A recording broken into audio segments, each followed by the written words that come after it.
الحمدللہ رب العالمین والعاقبۃ للمتقین والصلاة والسلام علی سید المرسلین اما بعد فاعوذ باللہ من الشیطان الرجیم بسم اللہ الرحمن الرحیم واتبع سبیل من اناب الی آمنت باللہ صدق اللہ مولانا العظیم ان اللہ وملائکتہ یصلون علی النبی یا ایھا الذین آمنوا صلوا علیہ وسلموا تسلیما اللہم صل علی سیدنا و مولانا محمد معدن الجود والکرم وآلہ وبارک وسلم غوث اعظم بمن بے سر و سامہ مدد قبلہ دی مدد کعبہ ایماں مدد حضور سید شیخ قطب الاقطاب فرد الافراد غوث صمدانی قطب ربانی محبوب سبحانی شہباز لامکانی پیر لاثانی شیخ محی الدین ابو محمد عبد القادر حسنی حسینی جیلانی رضی اللہ تعالی عنہ ورضا عنا کی بارگاہ میں خراج عقیدت پیش کرنے کے لیے اور آپ کی زندگی کے کچھ احوال اور واقعات سننے کے لیے اور آپ کی تعلیمات کے بارے میں جانکاری حاصل کرنے کے لیے ہم یہاں جمع ہوتے ہیں۔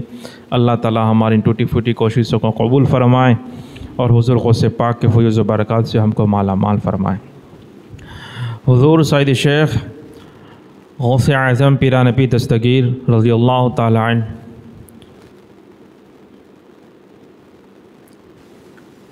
کو پیران پیر کہا جاتا ہے۔ پیروں کے آپ پیر ہیں یا غوث اعظم دستگیر، میروں کے آپ امیر ہیں یا غوث اعظم دستگیر۔ آپ کے زندگی میں اور آپ کی ذات مقدسہ میں کئی سارے پہلو ہیں، اور کیوں نہ ہو کہ فرماتے ہیں کلو ولی لہ قدم و انی علی قدم النبی بدر الکمالی، کہ ہر ولی کسی نہ کسی نبی کے قدم پر ہوتا ہے۔ کوئی ولی آدمی المشرب ہوتا ہے، کوئی ابراہیمی المشرب ہوتا ہے، کوئی نوحی المشرب ہوتا ہے، کوئی موسوی المشرب، کوئی عیسوی المشرب ہوتا ہے، اور کوئی محمدی المشرب ہوتا ہے۔ ہر ولی کسی نہ کسی نبی کے قدم پر ہوتا ہے، تو اس نبی کی جو ولایات میں صفات ہوتی ہیں وہ اس ولی میں ظاہر ہونے لگتی ہیں۔ تو حضور نبی رحمت سرور دو عالم صلی اللہ علیہ وسلم کو اللہ تعالیٰ نے ہر کمال اور ہر اچھی خوبیوں کے خود فرماتا ہے اِنَّكَ لَعَلَىٰ خُلُقٍ عَظِيمٍ، بے شک تم بہت ہی عمدہ اخلاق پر ہو۔ تو حضور غوث پاک فرماتے ہیں کہ ہر ولی کسی نبی کے قدم پر ہے، اور میرا کیا حال ہے؟ فرماتے ہیں کُلُّ وَلِيٍّ لَهُ قَدَمٌ وَإِنِّي عَلَىٰ قَدَمِ النَّبِيِّ بَدْرِ الْكَمَالِ، فرماتے ہیں کہ میں نبی بدر الکمال محمد مصطفیٰ صلی اللہ علیہ وسلم کے قدم مبارک پر ہوں۔ لہذا حضور غوث پاک میں حضور رسول پاک صلی اللہ علیہ وسلم میں کتنی ساری خوبیاں تھی، کتنے کمالات تھے، وہ ساری حضور غوث پاک کے بارے میں آتا ہے۔ سیرت نگاہ لکھتے ہیں کہ حضور غوث پاک رضی اللہ تعالیٰ عنہ کا یہ حال تھا کہ آپ کے جسم مبارک پر مکھی نہیں بیٹھتی تھی۔ رسول پاک کو جو معجزے عطا ہوئے تھے اس میں سے کئی سارے یہ سمجھیے کہ جو صرف نبوت کے لیے خاص ہیں، ان کو چھوڑ کر بہت ساری چیزیں حضور غوث پاک کو یہ عطا کی گئی تھی۔ یہاں تک فرمایا گیا کہ کئی ساری ایسی باتیں تھیں، پوچھنے والوں نے پوچھا کہ نبی کریم صلی اللہ علیہ وسلم کے جو معجزات میں آتا ہے جیسے مکھی نہیں بیٹھتی تھی، اور بھی کئی سارے ہیں جیسے مردوں کو زندہ کر دینا، چھوٹی سی چیز ہے، کم چیز ہے، اس کو کثرت سے کر دینا، حضور غوث پاک میں ساری پائی جاتی تھی۔ تو فرمایا کسی نے کہ آپ کا پھر سایہ کیسے ہے؟ حضور غوث پاک نے فرمایا تاکہ نبوت اور ولایت میں فرق ہو جائے، تاکہ پھر ایسا نہ ہو کہ پھر لوگ میرا سایہ بھی نہیں دیکھیں گے تو کہیں گے کہ تو بالکل حضور جیسا نہ ہو جائے اور لوگ کسی شک و شبہ میں نہ پڑ جائیں. لہذا ایسی کئی ساری واقعات ہیں، کیسی باتیں ہیں، بہت ساری اس میں پہلو ہیں. لیکن ہمارے زمانے میں جس میں رسم و رواج اور بس ایک سمجھے کہ فارمالٹی، وہ بھی آدھی ادھوری فارمالٹی چلتی ہے. غوث پاک کے نام پر یہ محفلیں سجائی جاتی ہیں، برسوں تک، سالوں تک، پوری زندگی آدمی سجاتا ہے، غوث پاک کا ختم بھی پڑھتا ہے، غوث پاک کا نام بھی لیتا ہے، لیکن سچ پوچھیں تو اس کو غوث پاک کے بارے میں 1% بھی کچھ پتہ نہیں ہوتا، کچھ پتہ ہی نہیں ہوتا ہے. بس کچھ کرامتیں سن لی، کچھ بڑی بڑی باتیں سن لی، اور اپنے آپ کو قادری اور غوث پاک کا وہ کہنے لگا کہ میں مرید ہوں. اگر غوث پاک کی وہ باتیں سنتا تو پھر سوچ میں پڑ جاتا کہ میں پھر مرید کس طرح سے ہوں. حضور غوث پاک کا یہ حال تھا کہ فرماتے ہیں شیخ عارف ابو عبداللہ محمد بن ابی الفتح حروی کہتے ہیں کہ مجھے سید شیخ محی الدین عبد القادر جیلی رضی اللہ تعالیٰ عنہ کی خدمت میں 40 سال رہنے کا موقع ملا. 40 سال تک مجھے شیخ کی خدمت کا مجھے شرف حاصل ہوا. میں نے اس میں حضور سید غوث اعظم کو دیکھا کہ 40 سال تک عشاء کے وضو سے وہ فجر کی نماز پڑھا کرتے ہیں، اور جب بھی آپ کا وضو یہ بے وضو آپ جب بھی ہو جاتے، آپ فوراً وضو فرما لیتے اور وہ 2 رکعت نفل پڑھا کرتے تھے. فرماتے ہیں کچھ راتیں مجھے حضور غوث پاک کا یہ حال تھا کہ رات کو عشاء پڑھ کے وہ خلوت میں تشریف لے جاتے، تنہائی میں. وہاں پہ کسی کو انٹری نہیں ہوتی تھی، وہ تنہائی میں جاتے، خلوت میں تشریف لے جاتے، اور صرف فجر کے وقت وہ باہر نکلتے تھے. عشاء پڑھ کے جاتے ہیں، فجر کے وقت غوث اعظم پیران پیر نکل رہے ہیں، اور آج یہ اپنے آپ کو مرید کہتا ہے. فجر کیا کچھ کوئی نماز نہیں پڑھتا ہے. کہاں سے ان دونوں کا سیٹنگ ہو رہا ہے؟ کیسا یہ قادری ہے، اور کیسا یہ مرید ہے، اور کیسا اپنے آپ کو بلکہ مسلمان ہے کہ حضور غوث پاک تو پیران پیر ہیں، پیروں کے پیر ہیں، میروں کے میر ہیں، کتبوں کے اقتابوں کے کتب ہیں، اور غوث ہی نہیں غوث اعظم ہیں. ان کے بارے میں بار بار بار بار ہم سن رہے ہیں کہ نمازوں کی کتنی پابندی تھی، اور آج جان نہ پہچان، آتا جاتا کچھ نہیں ہے. نہ قرآن صحیح مخارج سے پڑھنا جانتا ہے، نہ کچھ مسائل میں جانتا ہے، نہ علم نام کی کوئی چیز اس کے پاس ہے، نہ کوئی اور اس کو پتہ چلتا ہے. اور پھر اوپر سے ہوشیاری کا یہ عالم ہے کہ فرض نمازوں کو چھوڑ رہا ہے اور اپنے آپ کو طریقت والا کہہ رہا ہے. ارے طریقت کا امام، جو 4 امام جو مانے جاتے ہیں طریقت میں، ایک تو ہیں تاجدار نقشبند حضرت امام بہاؤالدین نقشبند، دوسرے ہیں امام شہاب الدین عمر سہروردی، تیسرے جس کو مانا جاتا ہے ہمارے امام حضرت خواجہ معین الدین حسن سنجری چشتی. ان تماموں یہ تینوں جن کی تعریف کرتے ہیں، جن کا فیض کی بات کرتے ہیں، اور جن کا خاص کر کے حضرت شہاب الدین سہروردی اور حضرت امام بہاؤالدین نقشبند رحمۃ اللہ تعالی علیہما خاص کر کے جن کے گن گان گاتے ہیں، اور اس میں بھی حضرت شہاب الدین عمر سہروردی کا تو یہ علم تھا کہ حضور غوث پاک نے ان کو دعا دی تھی اور یہ بشارت دی تھی کہ تو عراق میں آخری شیخ ہوگا، اور پھر سچ میں ایسا ہی ہوا. اس کے بعد پھر کوئی شیخ نہیں ہوا ہے. سلسلہ شاذلی آپ دیکھ لیں، وہ تمام جس پیران پیر کے گنگان گاتے ہیں، وہ پیروں کے پیر، میروں کے میر حضور سید شیخ غوث اعظم کی نماز کی پابندی کا یہ عالم ہے کہ صرف فجر کے وقت نکلتے تھے. اچھا، پھر یہ جو راوی ہیں شیخ عارف ابو عبداللہ فرماتے ہیں کہ وہ 40 سال تو رہے، تو انہوں نے دیکھا کہ عشاء سے وہ وضو سے فجر پڑھتے ہیں. اب پھر انہوں نے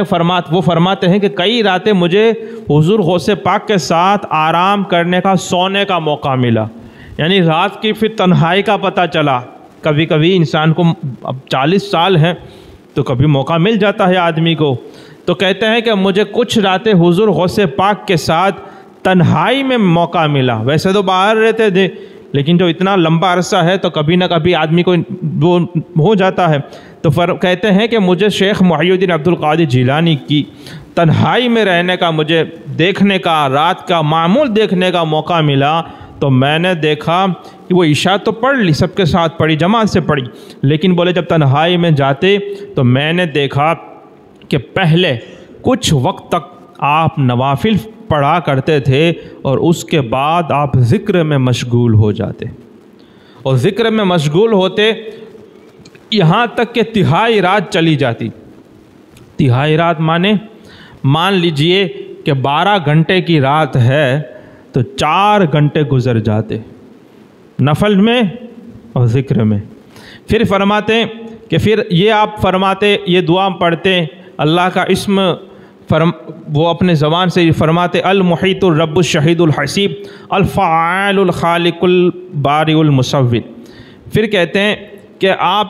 اس کے بعد یہ ہوتا ہے کہ کبھی آپ کا جسم بالکل دبلا پتلا بالکل چھوٹا سا ہو جاتا اور کبھی آپ کا جسم بہت بڑا ہو جاتا. کبھی یہ ہوتا کہ آپ ہوا میں بلند ہونے لگتے اور اڑنے لگتے اور نظروں سے غائب ہو جاتے. اور پھر تھوڑا وقت ہوتا تو یہ ہوتا کہ آپ قدموں پہ کھڑے رہتے اور قرآن شریف کی تلاوت فرماتے یہاں تک کہ دوسرا تہائی حصہ، دوسرے 4 گھنٹے بھی گزر جاتے. تب تک آپ قرآن شریف کی تلاوت کرتے رات میں. کون؟ غوث اعظم پیانے پہ دستگیر. 4 گھنٹے، اور یہ 40 منٹ، بلکہ پوری زندگی میں 4 گھنٹے قرآن نہیں پڑھا ہوگا، پوری زندگی میں. بلکہ کئی تو ایسے ہیں جو فخر سے کہتے ہیں پڑھیں گے کیسے، پڑھتا آور تجھ نہ تھی. یہ شرم سے ڈوب مرنے کی بات ہے. پڑھنے نہیں آتا ہے تو سیکھ. بہرحال یہ دوسرا حصہ بھی گزر جاتا. فرماتے ہیں اور سجدے بڑے لمبے کرتے تھے، اپنے چہرے کو زمین سے ملاتے. یہ دوسرا حصہ بھی رات کا گزر جاتا. یعنی 12 گھنٹے میں سے 8 گھنٹے گزر گئے، اب 4 گھنٹے بچے. بھئی عشاء کے وضو سے فجر پڑھ رہے ہیں تو پوری رات کچھ پڑھتے ہوں گے نا، کچھ اللہ کی یاد میں لگے ہوں گے. ہماری طرح وہ تو نہیں ہے موبائل لے کر بیٹھے، معاذ اللہ رب العالمین. فرماتے ہیں کہ پھر مراقبہ و مشاہدہ میں فجر کے طلوع ہونے تک متوجہ ہو کر بیٹھے رہتے. 4 گھنٹے، مثال دے رہا ہوں 12 گھنٹے کا حساب لگا کر، تاکہ آپ کو تہائی اس زمانے میں تو گھڑیاں تھی نہیں، اندازے سے بات ہو رہی ہے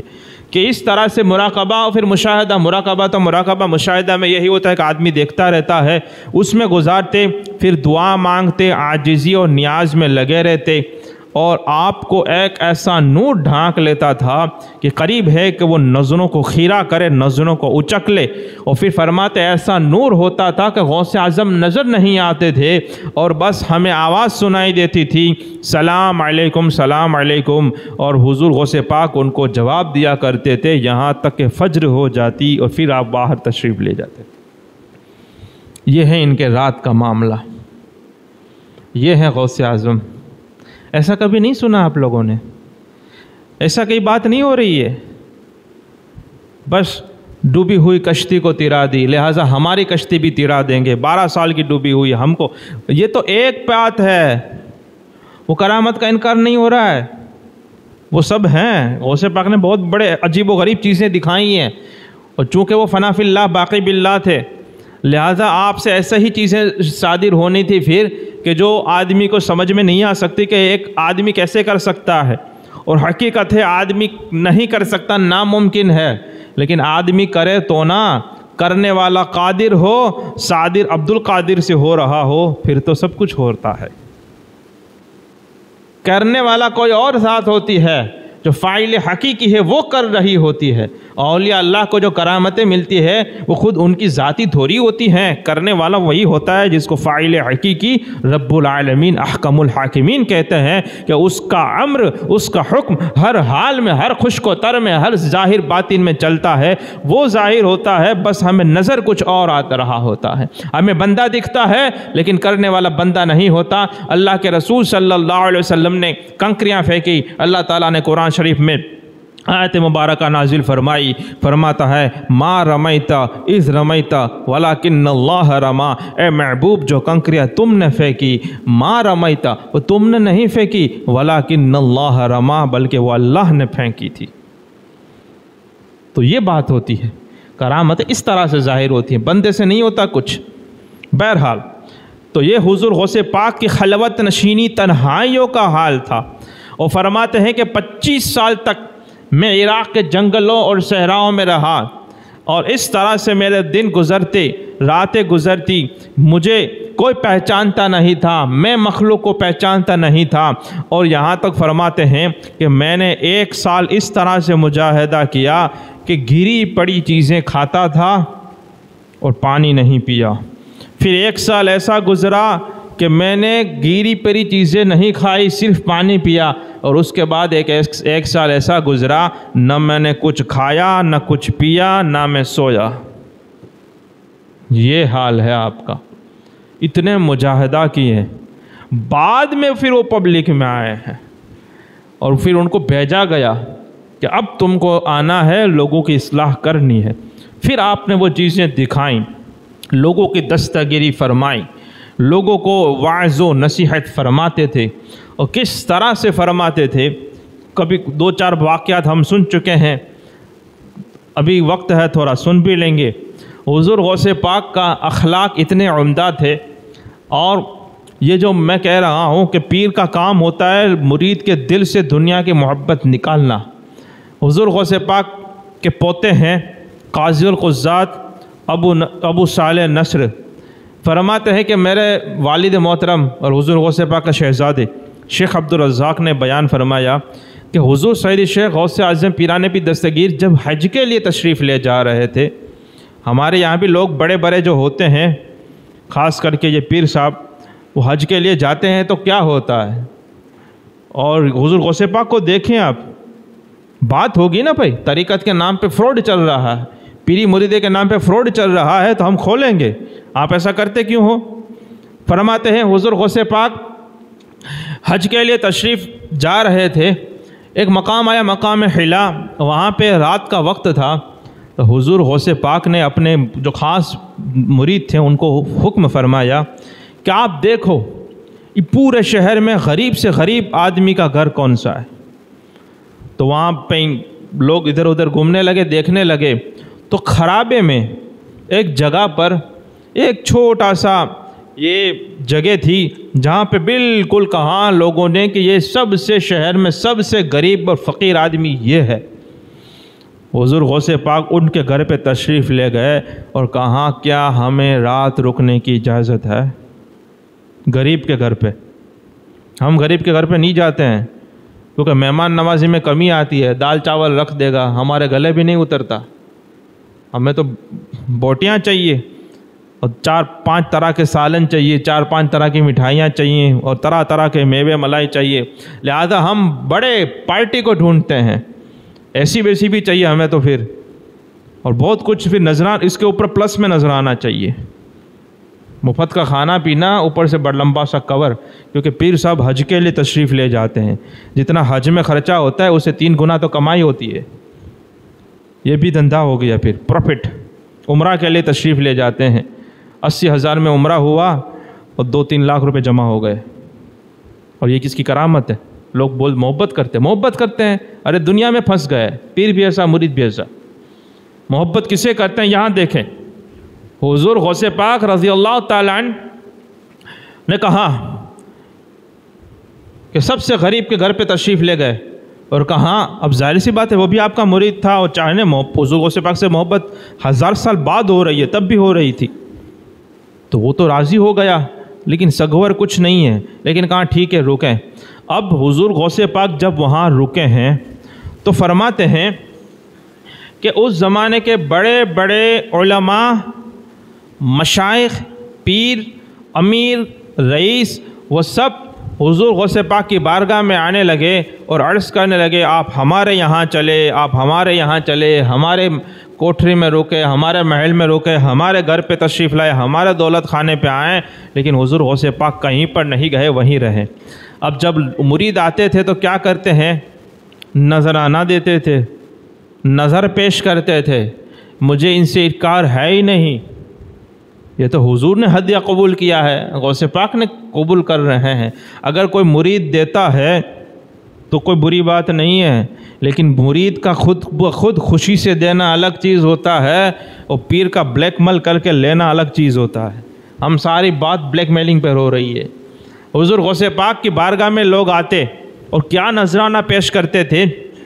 فرماتے ہیں، اسی بہجت الاسرار شریف میں لکھا ہے کہ وہ اس میں حضور غوث پاک کی بارگاہ میں جو بڑے بڑے امیر لوگ آتے تھے، چاہنے والے، گائے، بیل، بکریاں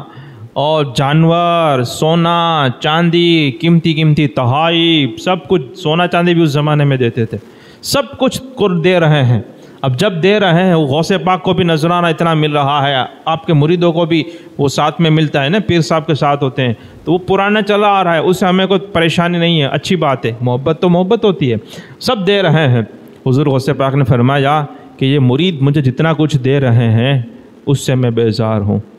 میرا دل اس میں نہیں لگا ہوا ہے۔ جب آپ نے اتنا کہا تو آپ کے ساتھی جو رکے ہوئے تھے وہ سب نے بھی کہا ہمیں بھی اس کی کوئی ضرورت نہیں ہے، یہاں تک کہ صبح ہوتے ہوتے اس غریب آدمی کا پورا گھر نذرانوں سے اور چیزوں سے، تحفے تحائف سے، ہدیوں سے، سونے چاندی سے، اور اس کے باہر جو جانور ہیں، بکریاں ہیں، گائے ہیں، ان سب سے بھر گیا۔ جب صبح ہوئی، حضور غوث پاک نے جانے کا ارادہ فرمایا اور اس گھر والے کو کہتے ہیں جتنا نذرانہ اور جتنے ہدیے مجھے ملے تھے وہ سب میں تجھے دے رہا ہوں۔ سب کچھ چھوڑ کر کچھ بھی نہیں لیا، کچھ بھی نہیں لیا، اور پھر آپ کے ساتھی تھے وہ سب بھی چھوڑ دیے، اور اس غریب آدمی کے گھر پہ سب کچھ چھوڑ کر، جانوروں کو بھی چھوڑا، سونے چاندی کو بھی چھوڑا، مال و متاع سب کو چھوڑ کر حضور غوث پاک آگے نکل گئے۔ راوی بیان کرتے ہیں کہ کچھ سالوں کے بعد میرا اس شہر میں آنا ہوا تو میری جب مجھے بات چیت ہوئی، میں نے دیکھا وہ لوگوں سے ملاقات ہوئی تو پتہ چلا کہ وہ آدمی اس شہر کا سب سے امیر آدمی بن گیا ہے۔ اس سے ملاقات ہوئی اور کہا کہ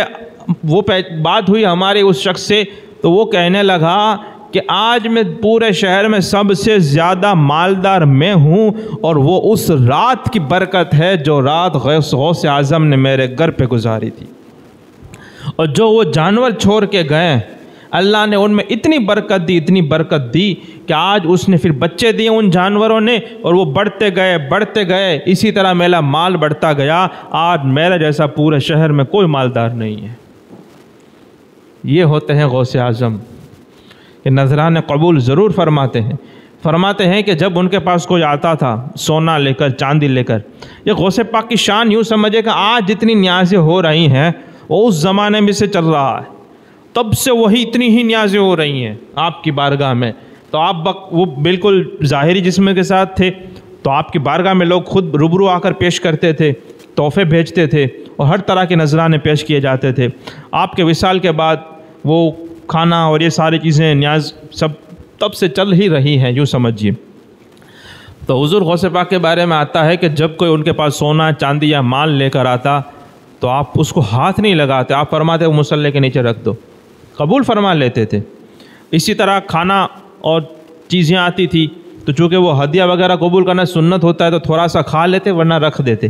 اور پھر جو بھی حاضر ہوتا ان سب میں تقسیم کر دیتے۔ کبھی کوئی غریب مرید آتا، کبھی کوئی حاجت کے لیے آتا، وہ کشتی والا واقعہ بھی آپ نے سنا کہ کس طرح سے وہ ملاح جو پیسے مانگ رہا تھا تو آپ نے وہ سب کچھ دے دیا، تو وہ اس طرح سے سخاوت کرتے تھے۔ اب ہم نے کیا سیکھا؟ ہم نے اتنا ہی سیکھا کہ نذرانہ قبول کرنا چاہیے کیونکہ غوث پاک کا طریقہ ہے، لیکن پھر دینا بھی چاہیے، وہ بھول گئے۔ آدھی بات پر ہی عمل ہوا کہ ہدیہ قبول کرنا سنت ہے، لیکن سخاوت کرنا کتنی بڑی سنت ہے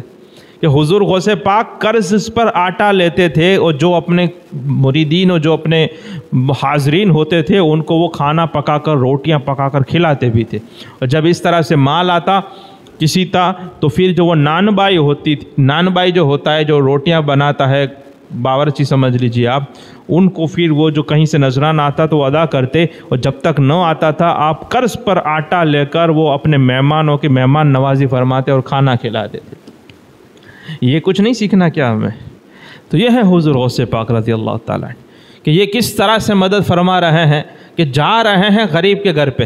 اور نذرانہ لینا دور کی بات، جو لوگ دے رہے ہیں وہ بھی دے کے جا رہے ہیں کسی اور کو۔ تو یہ اللہ والوں کی شان ہے، اور وہ ایسا ہی ہوگا کیونکہ انہوں نے تو دنیا کو چھوڑ دیا تھا، وہ تو دنیا کے آخرت کو بھی چھوڑ دیا۔ آپ نے سنا نا، اس سے پہلے ہم نے وہ آیت سنا حضور غوث پاک کا، کیا فرماتے ہیں لا اعبد الدنیا ولا الاخرہ، کہ میں نہ دنیا کی عبادت کرتا ہوں نہ میں آخرت کی عبادت کرتا ہوں۔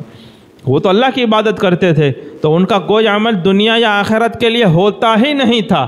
تو پھر ان کا کچھ لینا کچھ دینا یہ ہم جو سمجھتے ہیں، کیونکہ ہمارے ساتھ تو نفس لگا ہوا ہے، ابھی نفس مرا نہیں ہے، تو ہم کو جیسا ہی لگتا ہے، دیکھو غوث پاک نے یوں کیا، لیکن ہمیں پتہ ہی نہیں ہے کہ انہوں نے کیوں کیا اور ان کی باتیں کیسی ہوتی تھی، کس طرح سے وہ دستگیری فرماتے تھے۔ اور فرمایا کہ اگر کسی کو کوئی حاجت ہو تو میرے وسیلے سے اللہ کی بارگاہ میں وہ حاجت کو پیش کرے، اس کی حاجت پوری کر دی جائے گی۔ اور ایک نماز کا طریقہ بھی آپ نے بتایا ہے، صلاۃ الاسرار، صلاۃ غوثیہ جس کو کہتے ہیں، اعلیٰ حضرت نے اس پر ایک رسالہ بھی لکھا ہے، بلکہ 2 رسالے لکھے ہیں، ایک سند کے بارے میں ایک طریقے کے بارے میں، اور وہ طریقہ یہ ہوتا ہے بڑا مجرب ہے، جس کے بارے میں اعلیٰ حضرت نے اپنے ایک شعر میں فرماتا ہے کہ حسن نیت ہو خطا پھر کبھی کرتا ہی نہیں، آزمایا ہے یگانہ ہے دوگانہ تیرا۔ آپ کو کچھ سمجھ میں نہیں آیا ہوگا، لیکن اس کا مطلب یہی ہوتا ہے کہ یہ دوگانہ 2 رکعت اتنی بہترین ہے اور اتنی آزمائی والی ہے کہ اعلیٰ حضرت فرماتے ہیں کہ اگر میرا جو مراد تھی اور میری جو تمنا تھی اگر وہ فیل جاتی، یعنی کہ فیل ہو جاتی اور وہ کامیابی مجھے نہ ملتی، تو کبھی وہ 2 رکعت دوبارہ پڑھنے کا موقع نہ ملتا، لیکن اتنا مجرب ہے کہ جب وہ 2 رکعتیں پڑھی گئی ہیں، جس مقصد کے لیے پڑھی گئی ہیں اس میں کامیابی حاصل ہوئی ہے۔ مغرب کے بعد پڑھنی ہوتی ہے 2 رکعت، اللہ تعالیٰ کے لیے نماز پڑھنی ہوتی ہے، جیسے نفل پڑھتے ہیں۔ سورہ فاتحہ کے بعد 11 مرتبہ سورہ اخلاص پڑھی جاتی ہے، قل هو اللہ احد 11 مرتبہ پڑھی جاتی ہے۔ سلام پھیرنے کے بعد اللہ کی حمد و ثنا، اس کے بعد درود شریف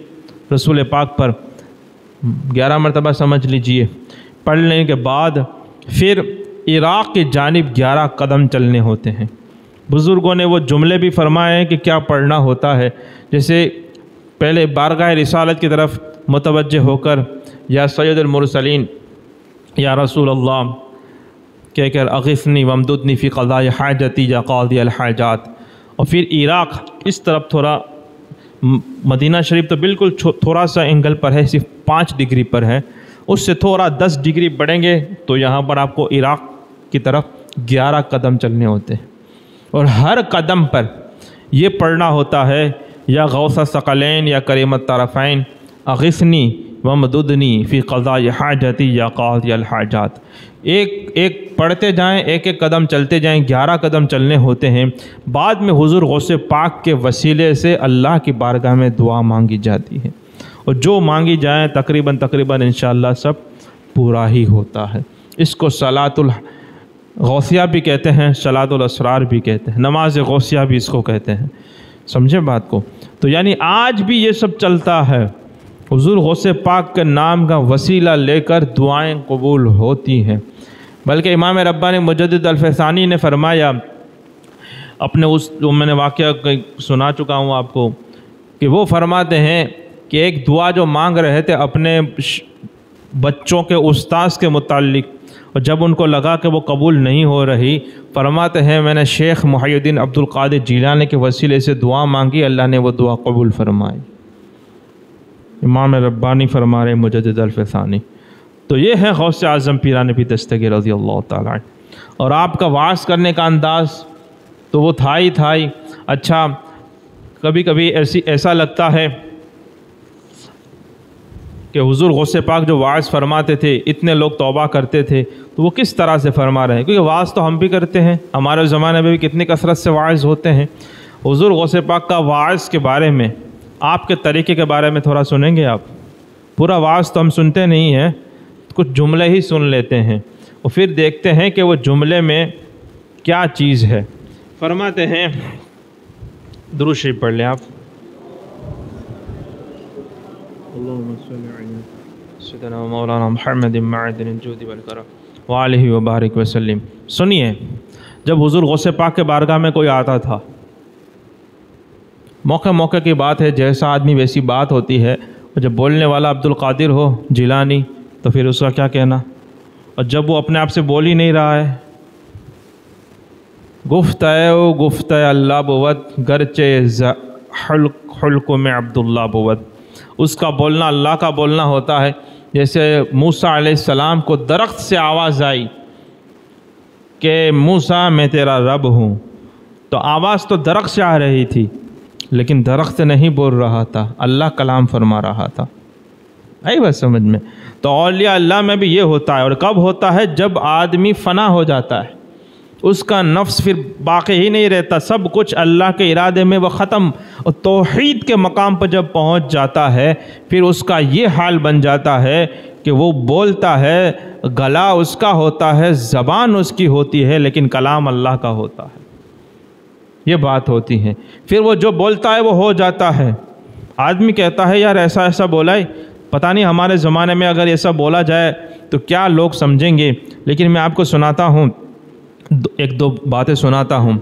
شیخ ابو البقا مقبری رحمۃ اللہ علیہ وہ کہتے تھے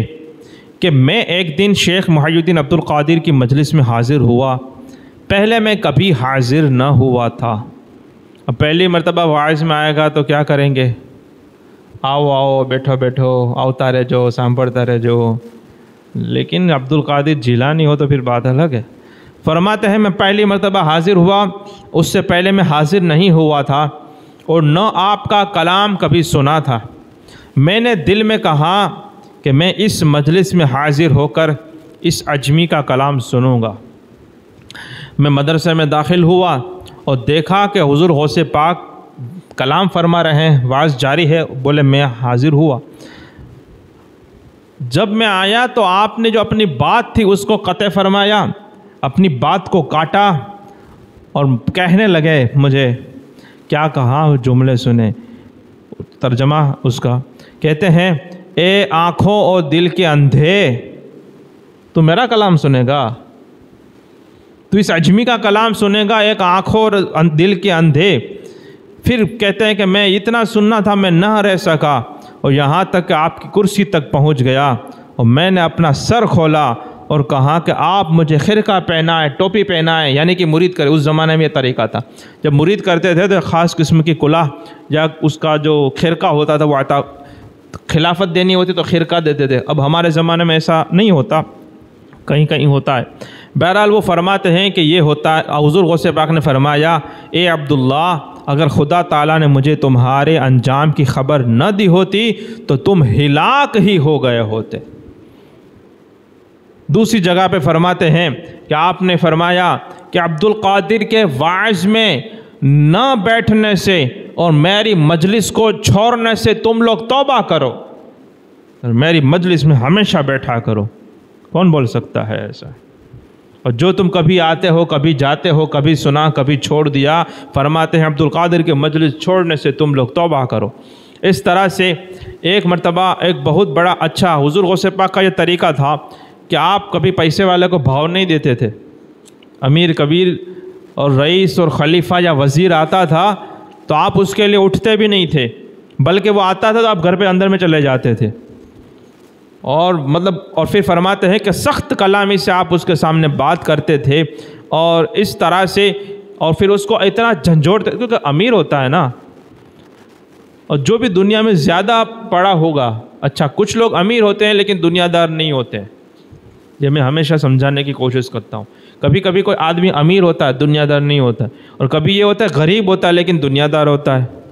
اصل بات دل کا ہے کہ اس کا دل کس میں پڑا ہوا ہے، کس میں لگا ہوا ہے۔ وہ جس میں لگا ہوا ہے اسی سے پتہ چلے گا کہ وہ اس کی کیا حالت ہے۔ فرماتے ہیں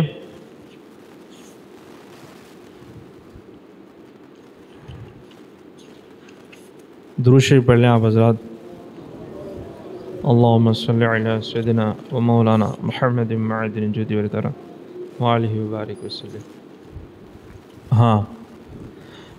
فرماتے ہیں کہ ایک مرتبہ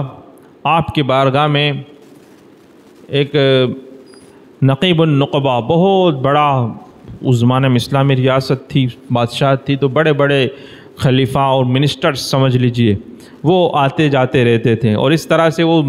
دور بھی نیک تھا، فقیروں کے پاس، ولیوں کے پاس، علماء کے پاس یہ لوگ آتے تھے، اور جب آتے بیٹھتے تو پھر آپ اس کو نصیحت فرماتے، نصیحت تو فرماتے ہیں لیکن وہ نصیحت کا انداز کیا ہوتا تھا اس پہ بات ہو رہی ہے کہ کس طرح سے وہ نصیحت فرماتے ہیں، کیونکہ ہمارے یہاں بھی، ہمارے زمانے میں نصیحت تو ہوتی ہے، یہ واعظ کی محفلیں کیا ہوتی ہے، اصل میں وہ نصیحت ہی کی محفل ہوتی ہے، واعظ کا مطلب ہی نصیحت ہوتا ہے، لیکن کیسی نصیحت، اس نصیحت کا کیا فائدہ کہ آپ کو کچھ فائدہ ہی حاصل نہ ہو،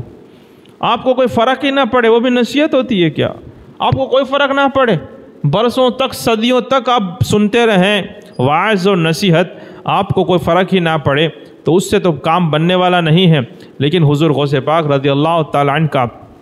یہ حال تھا کہ ان کے پاس کوئی آتا تھا تو فرماتے ہیں کہ جب وہ آیا تو آپ نے اس سے اتنا سخت جملہ ارشاد فرمائے اور فرمانے لگے کہ کیا تم مردار دنیا کے پیچھے محبت میں لگا ہوا ہے اور تو اس کے لیے محنت کر رہا ہے، اس کے لیے تو کام کر رہا ہے، اور اللہ کو تو بھول چکا ہے، کیا تجھے مرنا نہیں ہے؟ اس طرح سے سخت جملے ارشاد فرمائے کہ وہ کانپ جاتا تھا آدمی۔ کبھی کوئی بوڑھا آتا تھا سفید داڑھی والا تو کس طرح سے بات کرنی چاہیے، کیا حضور غوث پاک کو نہیں پتا تھا؟ اس بہجت الاسرار شریف میں لکھا ہے کہ کبھی ان کے پاس جوان توبہ کے لیے آتا تو وہ کہتے کہ جب تک تجھے کھڑا نہیں کیا گیا تو کھڑا نہیں ہوا، جب تک تجھے بلایا نہیں گیا تو آیا نہیں، اور جب تو نے ہمیں چھوڑ دیا تھا لیکن ہم نے تجھے نہیں چھوڑا تھا۔ اور اگر بوڑھا آتا تو وہ فرماتے بوڑھے کو کہ تو اب آیا ہے، تو نے ہمارے پاس آنے میں بڑی دیر کر دی، تیری دنیا خراب ہو گئی، ابھی تو آیا ہے، تو ہمیں بھول چکا تھا، اور جتنا ہم تجھے مہلت دیتے جاتے تھے تو دور ہی بھاگتا گیا، تجھے مہلت ملتی رہی اور تو ادھر سے ادھر نکلتا گیا، اب آیا ہوا ہے، تو عنقریب دیکھے گا اگر ابھی بھی تو نے توبہ نہیں کی، ابھی بھی تو ہماری بات کو پکڑ کے نہیں رکھا، ہماری صحبت کو لازم نہیں پکڑا، تو دیکھے گا کہ تیرے ہاتھ میں تیری سفید داڑھی ہوگی اور تیرے ہاتھ میں کالا نامہ اعمال ہوگا، سیاہ اعمال نامہ کالا ہوگا اور تیری داڑھی سفید ہوگی۔ اے بوڑھے، تو نے ہمارے پاس آنے میں بہت دیر کر دی۔ یہ ہیں غوث پاک کے جملے، اس طرح سے آپ فرمایا کرتے تھے۔ اب ایسا کچھ ہوتا ہے، اور پھر جو وہ نقیب النقبہ کو جو کہا تھا، جب وہ پھر اتنا، اب وہ بڑا امیر آدمی تھا، لیکن جب حضور غوث پاک نے اس طرح سے بات کی تو پھر وہ آنے لگا، دوبارہ بھی آنے لگا، پھر اس نے مجلس کو اختیار کر لیا، ہمیشہ آپ کی مجلس میں آتا جاتا تھا۔ تو وہ پہلی مرتبہ جب فرمایا تو آپ کے کچھ مریدوں نے کہا کہ یا شیخ، آپ نے بہت سخت جملے استعمال فرمائے اور مطلب اس کو رگڑ کے رکھ دیا، کاٹ کے رکھ دیا۔ حضور غوث پاک نے کہا یہ تو ایک شعلہ تھا جو میں نے جلایا تاکہ اس کے دل میں جو دنیا جمی ہوئی ہے وہ تھوڑی پگھلے اور اس کو جلا دے۔ تو تقریریں وہ ہوتی ہیں میرے بھائیو، لہٰذا میں آپ کو بھی یہی کہتا ہوں کہ اگر یہاں پر آنے سے آپ کو کوئی فرق نہیں پڑتا ہے، آپ میں کوئی سدھار اور بدلاؤ نہیں آتا ہے، ابھی بھی آپ کو فجر میں نماز پڑھنے کی وہ توفیق نہیں ملتی ہے، ابھی بھی آپ کو دوسرے نیکی کی طرف آخرت کی یاد نہیں آتی ہے، تو پھر کسی ایسی جگہ پہ جا کر بیان سنیں، ایسی کی تقریر سنیں جہاں سے آپ کو فرق پڑتا ہو۔ آپ کو ایسا آدمی ڈھونڈنا چاہیے، آپ کو ایسا واعظ ڈھونڈنا چاہیے جو تمہارے دل کی دنیا کو بدل کے رکھ دے۔ میں کبھی یہ نہیں کہتا کہ میری ہی باتیں سنو، میری باتیں سننے سے، میری تقریریں سننے سے اگر آپ کو فرق نہیں پڑتا ہے، ابھی بھی وہی غفلت والی چیزیں آپ کے ساتھ لگی ہوئی ہیں، ابھی بھی وہی دنیا داری میں پڑے ہوئے ہوں، تو پھر کسی ایسے کے پاس جائیں جو آپ کی دنیا کی محبت آپ کو نکالے، کیونکہ آپ کے دل مردہ ہو گئے ہیں، آپ کی روحیں مر گئی ہیں، آپ کے جذبات بالکل ختم ہو گئے ہیں۔ ابھی بھی دنیا دنیا دنیا دنیا کہ فجر کے لیے آدمی نہیں اٹھتا ہے، 7 بجے فجر نہیں پڑھ سکتا، 7:30 کو بچوں کو اسکول کے لیے اٹھ جاتا ہے، صبح اللہ کی عبادت کے لیے نہیں جاگ سکتا ہے، اسے کہا جائے کہ آج ہم 12 بجے تک بیٹھ کر نوافل پڑھیں گے، قرآن سیکھیں گے، کسی کے پاس ٹائم نہیں ہے۔ لیکن وہی آدمی گھر پہ جا کر بستر پہ لیٹے لیٹے 2 بجے تک 3 بجے تک موبائل ہاتھ میں لے کر جاگتا ہے، اور اسے آنکھ ایک پلک بھی نہیں جھپکتی اس کی۔ یہ آپ کا حال بن گیا ہے۔ آپ یہ حقیقت ہے آپ کی۔ غوث پاک کا نام لیتے ہو، شرم آنی چاہیے کہ کس منہ سے اور کس دل سے ہم غوث پاک کا نام لیتے ہیں۔ یہ حال بن گیا ہمارا کہ غوث پاک کا یہ کہ پوری رات جاگ کر قرآن پڑھ رہے ہیں، اور ہمارا پورے سال میں ایک ختم نہیں ہوتا ہے، اور کچھ تو اس سے بھی آگے نکلے کہ پوری زندگی میں ایک بھی ختم نہیں کیا، پوری زندگی میں ایک بھی ختم نہیں کیا ہے۔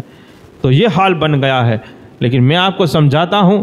آپ کو سمجھ میں نہیں آتا ہے۔ میں آپ کو نصیحت کرتا ہوں، کبھی تنہائی میں، کبھی بیان میں، کبھی نرمی کے ساتھ، کبھی گرمی کے ساتھ، پھر بھی اگر فرق نہیں پڑتا ہے تو آپ کو کوئی ایسا ڈھونڈ لینا چاہیے جس سے آپ کو فرق پڑے، جس سے آپ کو فرق پڑے، تاکہ زندگی کا پتہ نہیں کب ختم ہو جائے۔ اور اگر پورے شہر میں آپ کو ایسا شخص نہیں ملتا ہے تو شہر چھوڑ کر ہجرت کر جانی چاہیے، ایسے مرد کامل کے پاس چلا جانا چاہیے جو آپ کی دل سے دنیا کو نکال کر اللہ کی محبت اور اللہ کی معرفت آپ کے دل میں ڈالے۔ اور جو مرید نہیں ہیں ان کو شیخ کامل تلاش کرنا چاہیے جو نظروں سے پلائے اور دل کی دنیا کو بدلے۔ اور جو آلریڈی کہیں مرید ہیں وہ راتوں رات پیر و مرشد کے پاس جانا چاہیے کہ میرے دل کا علاج کریں، اگر اسی حال میں مجھے موت آ گئی تو پتہ نہیں کہ قبر میں میرا کیا حال ہوگا۔ راتوں رات جانا چاہیے، یہ سب سے اہم کام ہے جو آپ بھول چکے ہیں۔ حضور غوث پاک نے نقیب النقبا کو یہی بات فرمائی تھی۔ اس نے ایک شخص کو کہا، حضور غوث پاک سب کر رہے ہیں، نیاز کھانے کے سوا کچھ کیا ہے غوث پاک کے نام کا؟ غوث پاک فرماتے ہیں ایک شخص آیا مجلس میں اور کیا کہا اے کاش تو پیدا نہ ہوا ہوتا، اور اگر پیدا ہو گیا تو تجھے پتہ ہونا چاہیے کہ کیوں پیدا ہو گیا ہے تجھے پتہ ہی نہیں ہے، جس کام کے لیے پیدا ہوا، جس مقصد کے لیے دنیا میں آیا وہ تو کر ہی نہیں رہا ہے۔ اب بتائیں کوئی مرید بننے کے لیے آئے اور ہم یہ کہہ دیں کہ تو پیدا ہی کیوں ہو گیا ہے، آپ کو کیسا لگے گا؟ کیسا لگے گا آپ کو؟ میرے پاس کوئی آئے اور میں ایسا جواب دوں، کہیں گے پتہ نہیں اس کو کتنا گھمنڈ ہے۔ ارے تجھے پتہ ہی نہیں ہے کہ عبد القادر یہ بول کہاں سے رہا ہے؟ یہ غوث اعظم کے جملے ہیں، کہاں کاش کہ تو پیدا ہی نہ ہوا ہوتا۔ اتنا بڑا ہو گیا ہے، ابھی تک جس کام کے لیے آیا ہے اس کو شروع بھی نہیں کیا ہے، حالانکہ 40 سال ہوتے ہوتے وہ کام ختم ہو جانا چاہیے، اور 40 کے بعد پھر اس کے پھل کھانے ہوتے ہیں۔ یہاں پہ 40 پلس دوسرے 40 80 سال کا آدمی ہو جاتا ہے، جس کام کے لیے آیا ہے اس کو شروع بھی نہیں کیا ہے، ابھی بھی وہ نوٹوں کے پیچھے لگا ہوا ہے، اتنی تھپی آ جائیں، اتنی گدی آ جائے، یہ مل جائے وہ مل جائے، اسی میں لگا ہوا ہے۔ اور اس کو لگتا ہے کہ تھوڑی بہت 5-25 ہزار کی نیاز کر کے غوث پاک کی بارگاہ میں نیاز پیش کرے گا۔ کیا آپ نے ابو المظفر منصور کا واقعہ نہیں سنا؟ غوث پاک نے دونوں تھیلیوں کو اٹھا کر نچوڑا اور اس میں سے خون بہا دیا تھا، اور کہا تجھے شرم نہیں آتی لوگوں کے خون چوس کر ہمارے پاس یہ نذرانہ نیاز پیش کرنے آ رہے ہو؟ آپ کو کیا لگتا ہے جو شیخ محی الدین اپنی حیاتی میں یہ حال تھا آپ کا؟ اور دوسری بات بیان کر دوں کہ ولی جب تک زندہ ہوتا ہے بہت ساری اس پر پابندیاں ہوتی ہیں، وہ تلوار ہوتی ہے میان کے اندر ہوتی ہے، نیام کے اندر میں ہوتی ہے، جب اس کا وصال ہو جاتا ہے، جب وہ قبر میں چلا جاتا ہے تو اس کی طاقت گھٹتی نہیں بڑھ جاتی ہے، اب وہ تلوار نیام سے باہر آ جاتی ہے۔ اب شریعت روکنے والی نہیں ہے اس کو، شریعت انتقال ہو گیا اس کا، لیکن روح تو باقی ہے، سارا کمال روح کا ہی تو تھا۔ جیسا کہ فرماتے ہیں کہ کل ہم نے سنا کہ غوث پاک نے فرمایا کہ اگر شریعت کا لگام نہ ہوتی تم میرے نزدیک وہ شیشے کی بوتل کی طرح ہو، اندر کا سب کچھ دکھتا ہے، بس شریعت کی لگام ہے، ورنہ بتا دیتا کہ تم کیا کھاتے ہو اور کیا جمع کرتے ہو گھر میں۔ اولیاء اللہ کشف ہوتا ہے نا، دیکھ لیتے ہیں، یہاں بیٹھے بیٹھے لوح محفوظ دیکھ لیتا ہے کہ تیرا دل نہیں دیکھ پائے گا، یہاں بیٹھے بیٹھے تقدیر دیکھ لیتا ہے کہ تیرے ساتھ آگے کیا ہوگا، کیا بیٹھے بیٹھے تیرے دل میں نہیں دیکھے گا کہ آنکھوں سے کتنا زنا کر کے تو یہاں پر آ رہا ہے، ابھی موبائل میں کہاں کس کو میسج کر کے آ رہا ہے کہ نہیں دیکھ پا، لیکن شریعت کی لگام ہوتی ہے وہ بس چپ رہتا ہے۔ لیکن اگر وصال ہو جائے اب کون سی لگام، اب تو وہ تلوار نیام سے باہر آ گئی، اب تھوڑی سی گستاخی ہوتی ہے اکھاڑ کے پھینک دیتے ہیں۔ ایک مرتبہ حضور غوث پاک کچھ لکھ رہے تھے، اوپر سے مٹی گری، چھت سے آپ نے کپڑوں کو مٹی کو جھاڑ دیا، دوبارہ گری آپ نے دوبارہ جھاڑا، تیسری بار گری آپ نے پھر سے مٹی کو جھاڑ دیا، پھر جب اوپر دیکھا تو ایک چوہیا اوپر چھت پہ وہ چکر لگا رہی تھی، جس کی وجہ سے وہ چھت کی مٹی حضور غوث پاک کے بار بار گر رہی تھی۔ اب آپ کو جلال آ گیا، آپ نے کہا کہ تیرا سر جدا ہو جائے، اتنا کہنا تھا کہ وہ چوہیا زمین پہ گری، ایک طرف اس کا سر گرا ایک طرف اس کا دھڑ گرا، پھر آپ رونے لگے۔ حاضرین نے پوچھا شیخ آپ کو رونا کیوں آ گیا، آپ رو کیوں رہے ہیں؟ حضور شیخ معی الدین عبد القادر جیلانی نے فرمایا جس طرح چوہیا نے کیا